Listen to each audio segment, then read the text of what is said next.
20 minute 20 खबर में आपका स्वागत है। आपके साथ मैं हूं अभिषेक। हम अगले 20 मिनट में आपको देश दुनिया की 20 ऐसी खबरें बताने वाले हैं जो इस वक्त न केवल सुर्खियों में है बल्कि दिलचस्प और अहम भी है। तो शुरू करते हैं 20 मिनट में 20 खबरों का सिलसिला। सबसे पहले देखते हैं राजस्थान की कौन कौन सी खबर इस वक्त अहम है।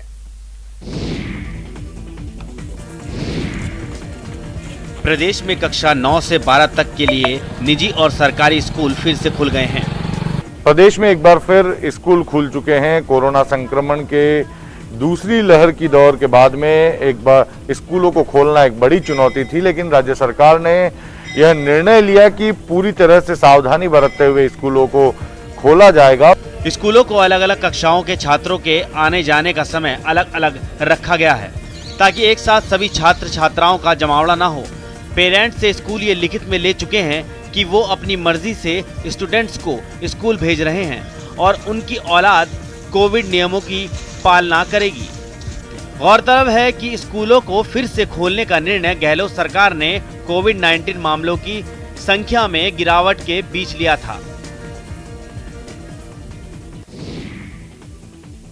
रोडवेज तो कंगाल हो रहा है, लेकिन रोडवेज कंडक्टर मालामाल हो रहे हैं। ऐसा इसलिए हो रहा है क्योंकि बस में जो यात्री सफर करते हैं उनसे अवैध कमाई का खेल चल रहा है। यात्री तो पूरा भाड़ा देते हैं, लेकिन वो रोडवेज के खाते में न जाकर कंडक्टर की जेब में जाता है। ऐसे ही काले धंधे का खुलासा हुआ है चित्तौड़ से प्रतापगढ़ जाने वाली बस में, जिसमें 30 यात्री बैठे थे। कंडक्टर ने सबसे पैसा लिया लेकिन टिकट नहीं दिया।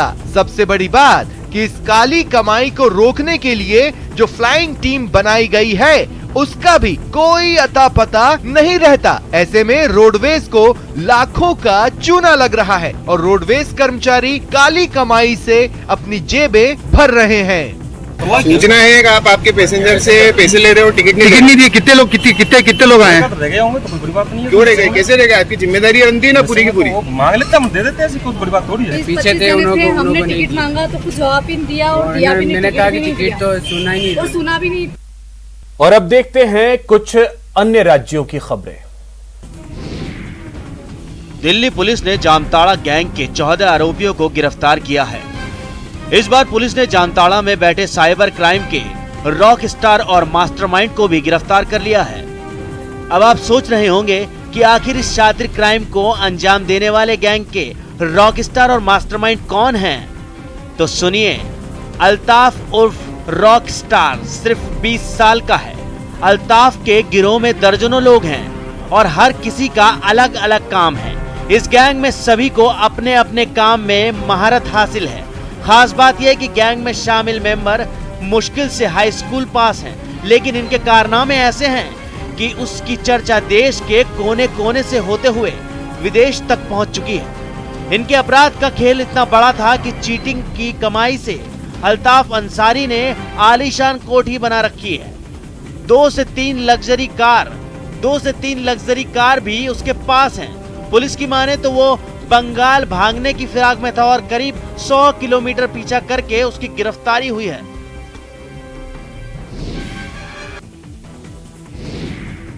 पश्चिम बंगाल के जलपाईगुड़ी से डरा देने वाली तस्वीरें सामने आई, जहां एक वैक्सीन सेंटर पर टीका लगवाने की होड़ में लोगों के बीच भगदड़ मच गई और करीब 30 लोग घायल हो गए।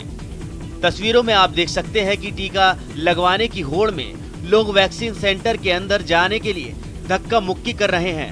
वहां तैनात पुलिस वालों ने भीड़ को रोकने के लिए सेंटर के मेन गेट को बंद करने की बहुत कोशिश की, लेकिन उनकी ये कोशिश नाकाम रही। जैसे ही गेट खुला, भीड़ बेकाबू हो गई और लोग एक दूसरे को रौंदते हुए वैक्सीन सेंटर के अंदर जाने लगे।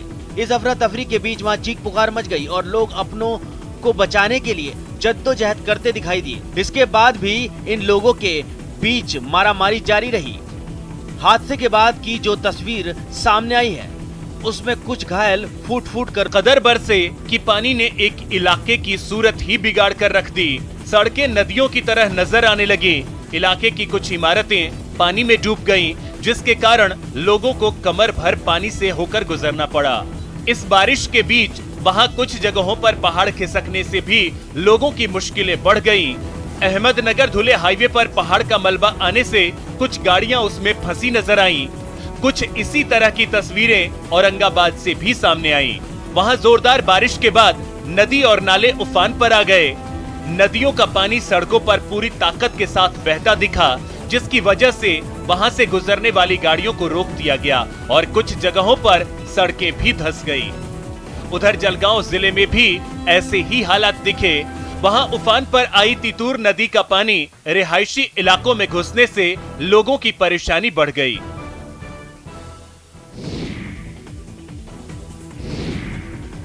यूपी के जल शक्ति मंत्री गोंडा का हवाई और जमीनी सर्वेक्षण किया। इसके बाद उनकी जुबान से ऑल इज वेल निकला। अब इस दावे की असलियत देखिए। पहाड़ों पर हुई जोरदार बारिश ने गोंडा के लाखों लोगों की परेशानियां बढ़ा दी हैं। घाघरा का जल स्तर लगातार खतरे के निशान के ऊपर है और कर्नलगंज, तरफगंज तहसील इलाके में बाढ़ का खतरा बना हुआ है। लोगों के सामने खाने पीने, रहने और पशुओं के चारे की बड़ी दिक्कत है। अब जब घाघरा ने रौद्र रूप दिखाया, तब नींद से जागे प्रशासनिक अमले ने लीपापोती शुरू कर दी है। बात करें अगर मैदानी इलाकों की, तो तहसील सदर के कई गांव जलमग्न हैं और कई गांवों का संपर्क कट चुका है, यानी परेशानियां बेशुमार हैं। लेकिन जिम्मेदार ही जब आंख मूंदकर ऑल इज वेल का राग आलापने लगे, तो आम आदमी को बस ईश्वर का सहारा रह जाता है।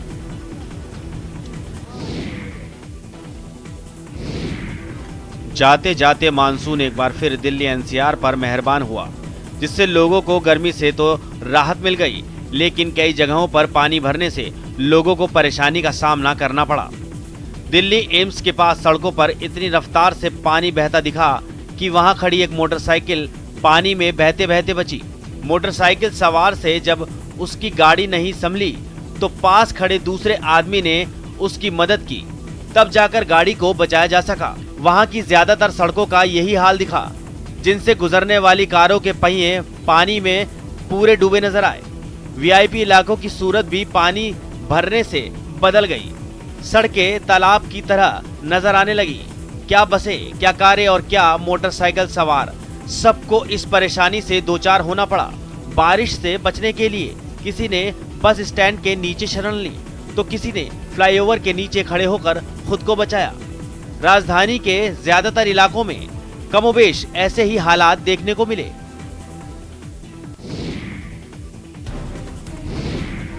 फर्जी चेक से मालामाल बनने की तरकीब काम नहीं आई और शातिर अपने अंजाम तक पहुंच गया।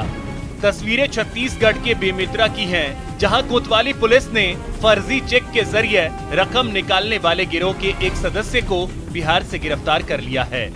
मिली जानकारी के मुताबिक एक कंपनी के मालिक ने पुलिस में रिपोर्ट दर्ज कराई थी कि उसकी कंपनी के चेक की हूबहू स्कैनिंग कर किसी ने हस्ताक्षर किया और 4,35,000 के चेक को क्लियरेंस के लिए महाराष्ट्र बैंक में लगा दिया। पहली नजर में ही बैंक कर्मियों को मामला संदिग्ध लगा। उन्होंने कंपनी के मालिक को इस बात की जानकारी दी, जिस पर कंपनी के मालिक ने पुलिस में मामला दर्ज कराया। कोतवाली पुलिस ने मामला दर्ज कर जांच शुरू की और कड़ी से कड़ी जोड़ते हुए आरोपी को बिहार से गिरफ्तार कर लिया। जो प्रथम दृष्टया जो फर्जी होना पाए जाने से